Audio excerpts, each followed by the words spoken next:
Yeah, to the flower power. No, but maybe it's an interesting thing to think about, right? Yes. Should we have some tea? Okay, now some ASMR effect. Hello, dear friends, and welcome to our podcast dedicated to sight reading through the lens of the historically informed performance practice. My name is Darina Blogina. Hello, yes, my name is François Lazarevitch. I'm a flute player and I'm living in Rouen, in Normandy.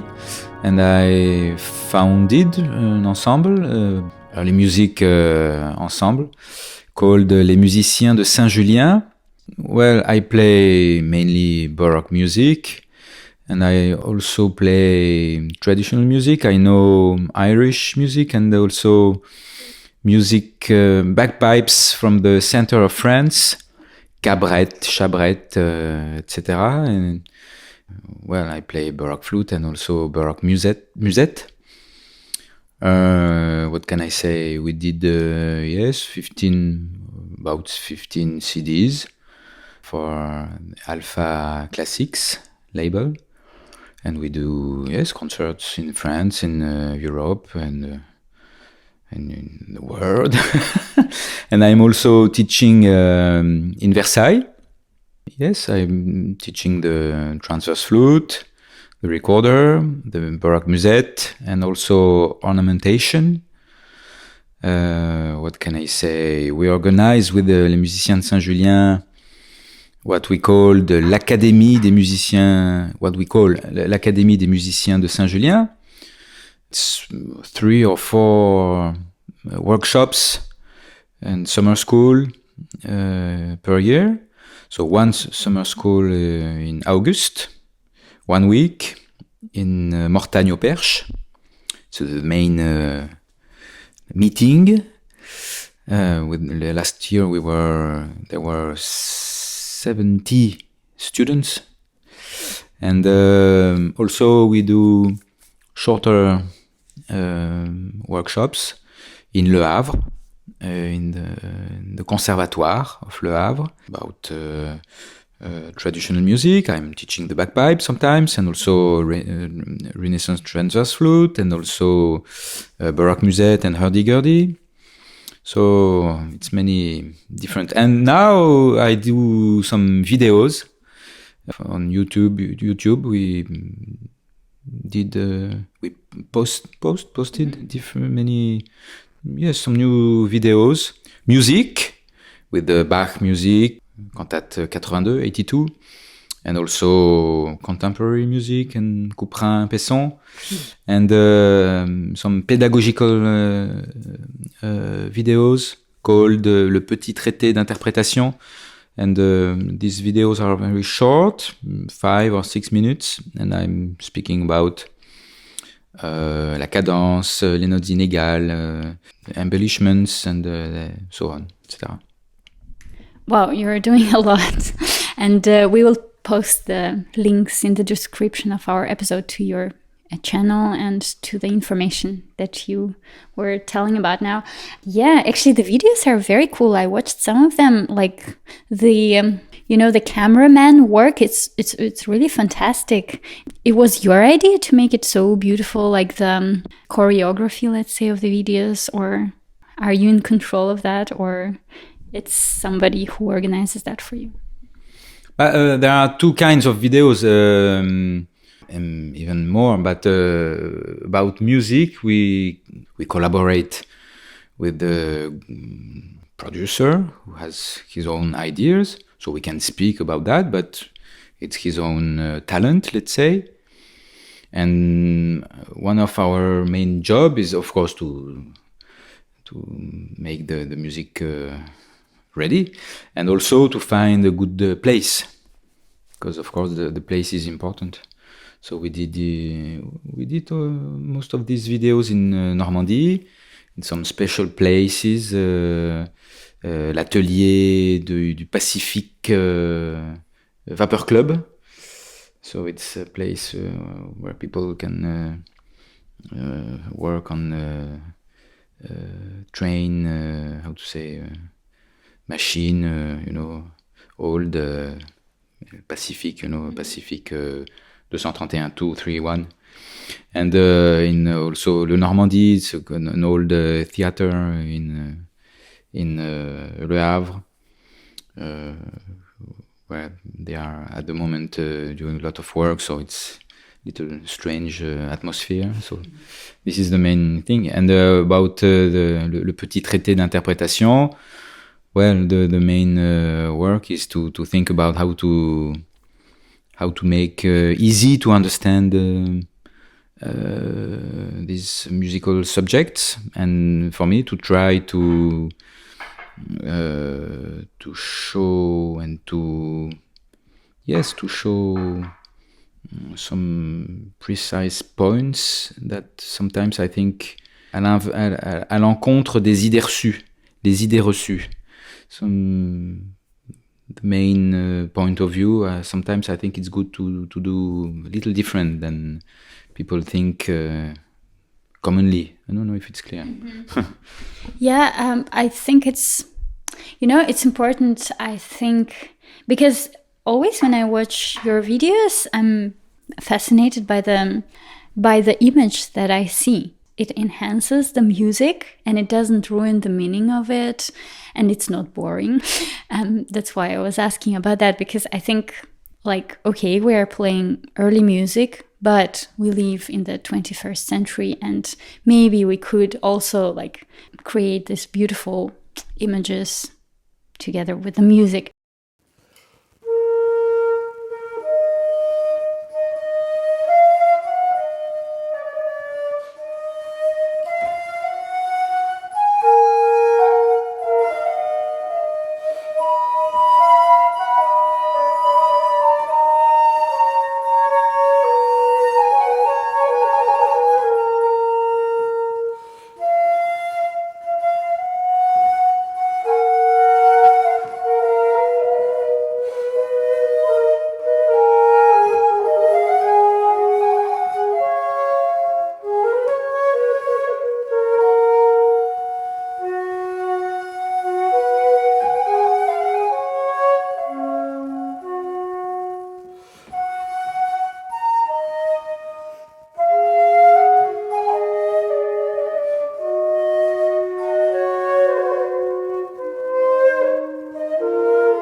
Maybe nowadays it can be a problem sometimes when I see a music video, it is a bit boring. And yes, I think it's important that today I was speaking with a singer about singing treatises, and he told me, this singer, that he never read these treatises and he just do how he feels, like many singers, huh? Like many flute players. Yes, I think, and for him, the subject of this treatise is how people did long time ago, and I was really feeling that he was not interested at all in this, and for me it's absolutely crazy to not to understand that the subject of these treatises is not how they did a long time ago, but how that music is made and how interpretation is made for them and how the music has to sound. And I think it's our subject. And when I read Baroque treatise, I read as if the writer spoke to me. He speaks to me. He just and for me, it's absolutely crazy not to be interested in these books, because it's so wonderful and the language is so wonderful. The paper, the writing, all is wonderful. The language. So you enjoy the aesthetic side of the book, not only the content, but also the paper and everything. We have to understand the energy, where the energy is, and how to give this energy to the audience. And this energy is written in these books, it's written in the music, but we have to understand the sign. There is a nice way to speak about that. I read it in a book by Lykurgos Angelopoulos. Do you know him? He's a singer. He's dead now. He was a wonderful singer, a Greek chantre, I don't know, singer in the liturgic Greek Orthodox music, and he was the best. And he speaks about l'énergie des signes, the energy of the sign, yes. And it's really wonderful. And he explains that for Greek music and Greek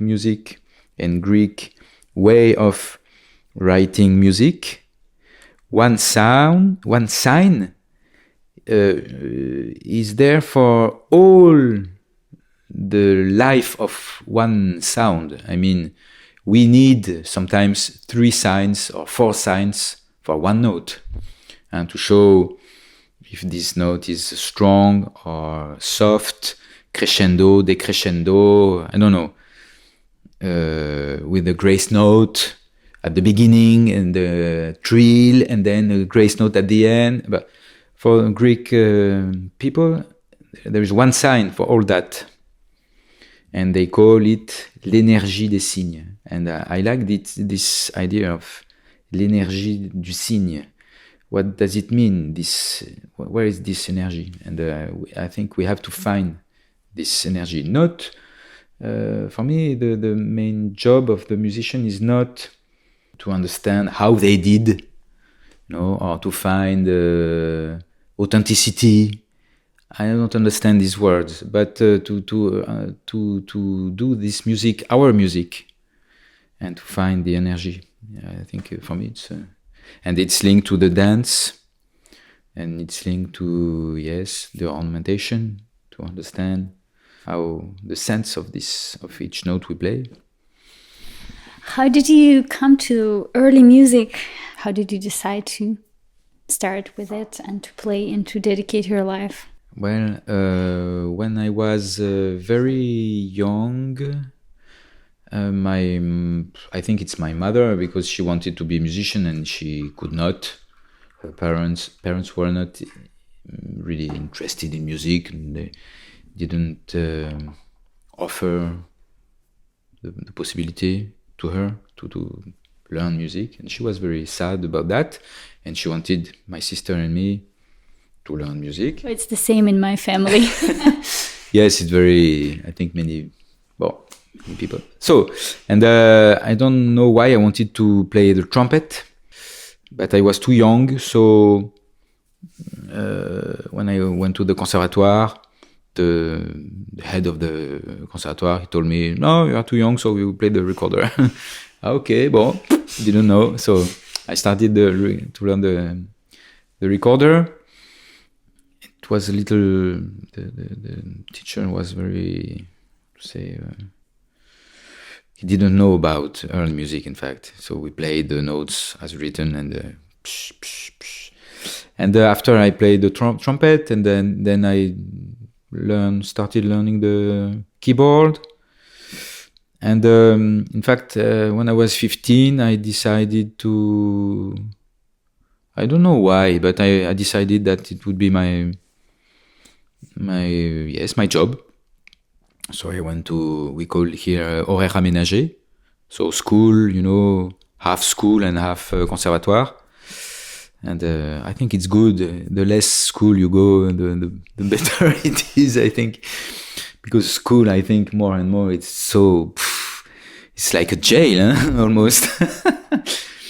And when I go sometimes to school, I know sometimes we meet, students from music, and it's like a jail. People sit, and each hour, it's, this the bell. The bell, yes. It is crazy. Bon, enfin bref. Et alors, so yes, and then I met Daniel Brebbia, my new recorder teacher, and then I discover with him les secrets de la musique ancienne. I mean, it was really for me real discovery. Yeah. And we played the music different than it was written, and for me it was absolutely crazy. It was really real shock. Yes, for me it was impossible, and so I went to the I went to the library, to the shop, and to borrow books, to buy Haute Terre first, and then Quads. And I was 15, 17, and I read a lot of treatises. And at the same time, I met Antoine Geoffroy de Chaume. Mm-hmm. Do you know Antoine Geoffroy de Chaume? No. Antoine Geoffroy de Chaume was one of the best musicians I could meet and I could listen to. Mm-hmm. And so I took lessons with him. Antoine Geoffroy de Chaume was a pioneer. He was a student of Dolmetsch. Mm-hmm. You know Dolmetsch? Yeah, I know. Arnaud Dolmetsch was a friend of Geoffroy de Chaume family. Mm-hmm. And Geoffroy de Chaume family was an artist, family of artists, painters, sculptors. And Antoine was born in 1905 and he died in 2000. Mm-hmm. So he was very old and I was very young, but I was very lucky to meet him because he was... so I can say that I'm a student of Dolmetsch. You are his grandson. But it's funny, but it's I think it's interesting because if you read Dolmetsch book, there are many things that nobody does nowadays, but it's written in the book. And if you read Antoine Geoffroy de Chaume's book, Les secrets de la musique ancienne, and then le langage du clavecin, and then he did la musique travestie and some articles, but they speak, for example, about this is not the subject, but about notes inégales in Bach music, for example. Almost nobody does this, mm-hmm. But it's written in this book 500 years ago. But the main subject now it's it's not the subject, so I will come back to the subject. And then so I learned with Antoine Geoffroy de Chaume, and so I really felt that early music for me was something very strong and very beautiful. I don't know how to say that. It was a field, wonderful field. I really wanted to understand that music and to understand the music and each note, and to play many instruments. So I started learning transverse flute at Baroque. I was 16 with the Philippe Alain Dupré. And Philippe, he liked to play Irish music. He knows that music. When I was 20, I started learning Irish music. I was a student in Brussels with Bart Koiken. And at the same time, I went to this in Paris and in Irish Association. And then the next year, I started learning cabaret, the bagpipe from Auvergne, because my mother is from that part of France. And I really wanted to, with the traditional music, to learn music by ear. I had the feeling that I would, in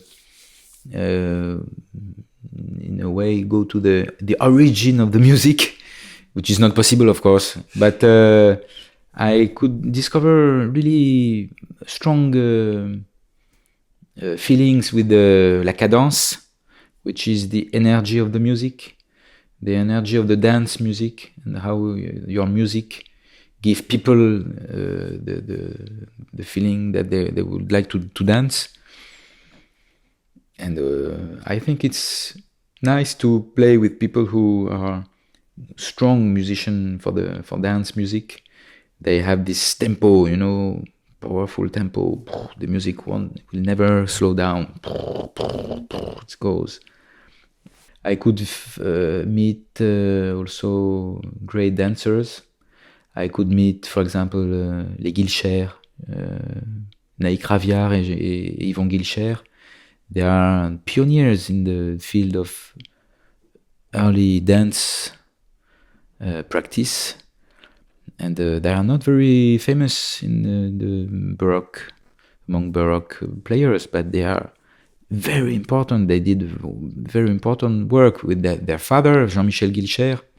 He died a few years ago. He was more than 100 years. And for example, you can read La Contredanse, a book about La Contredanse, Jean-Michel Guilcher. It's wow. And he's the first who really could read feuillet, l'écriture feuillet, how to dance, Baroque dance. And yes, I wanted to play many instruments, and so I saw that Hauteterre, for example, he played the recorder, the transverse flute, the musette. So I wanted to do the same. I practiced. I started to learn the oboe, but I did many reeds, and I had the feeling that I was losing too much time. Because it's difficult to play transverse flute, recorder, oboe, musette, and to make a lot of reeds at the same time. So I stopped the oboe. It was too complicated, and the embouchure. I wanted to see if it's possible to play at the same time the transverse flute and the oboe. I think it's possible, but sometimes it's I don't know. In fact, sometimes it can be difficult if you really want to have a perfect sound, and I don't know how they did. You mentioned before that you wanted to kind of explore this mystery of music, kind of the core of music. So do you think there is a mystery? It's like this, eternal question: what is life? What is the purpose of life? Or what is love? Or what is music? Is it somehow relevant for you? This is a nice question. Maybe it's one of the most important questions in the world. When I was 20, 25, I had the feeling that for me it was a mystery, absolute mystery. This question of emotion in the music, and I really had the feeling that I could never feel emotion from music, and it was I was a little sad about that. I went on with the practicing and playing, and with time I had the feeling that something is opening in my brain or in my I don't know where, and I think it's we need to open some link in the brain, or I don't know, maybe from one side of the brain to the other side. I don't know exactly, but sometimes I really feel that I see this cloud of emotion sometimes, yes, and especially when during teaching, I think it's the classroom, the class when you teach, it's really there is no audience, there is no stress there, and you really can go in the music. I have the feeling that music, more and more, that music is so important. So it's I really have the feeling that anybody can say the same, but for me it's something I really feel in my life, and that music is like un discourse. Yeah. You know? And this discourse is we can really find when it's made by Johann Sebastian Bach, when by a genius, like I don't know, it's the most beautiful, the most perfect discourse that you can imagine.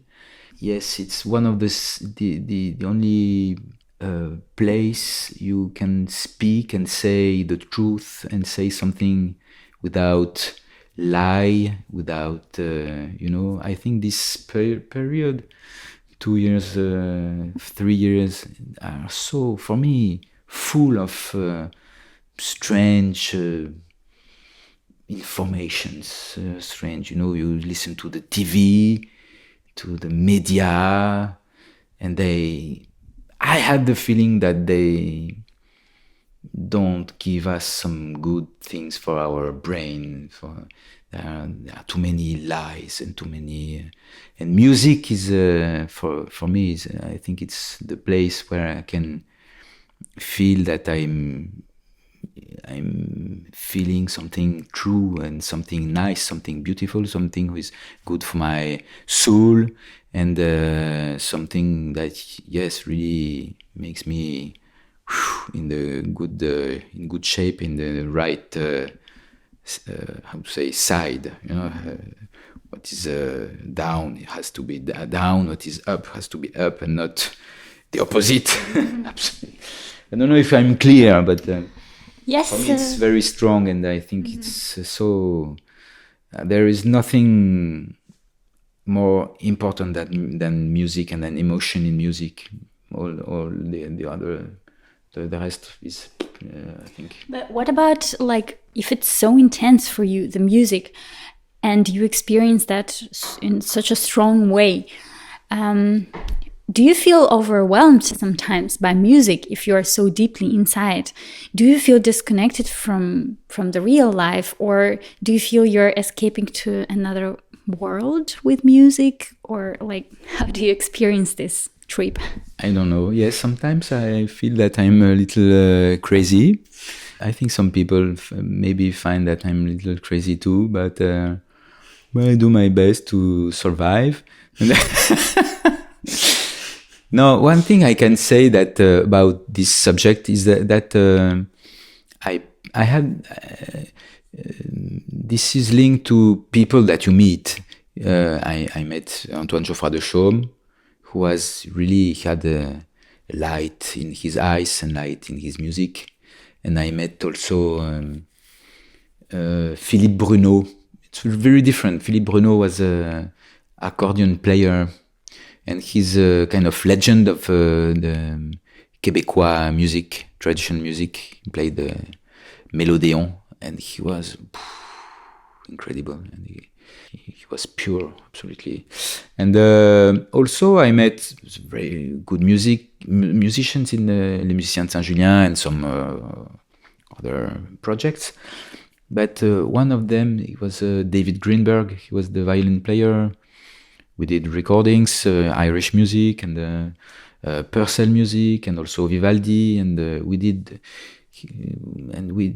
I have to say that sometimes when we played together, I don't know, but I had the feeling that, not always, but sometimes, I have never feel this with some other musicians, so it's strange, but I had the feeling that we were very high. I don't know how to say, but we played the same music, the same notes, the same shape, the same articulation at the same time.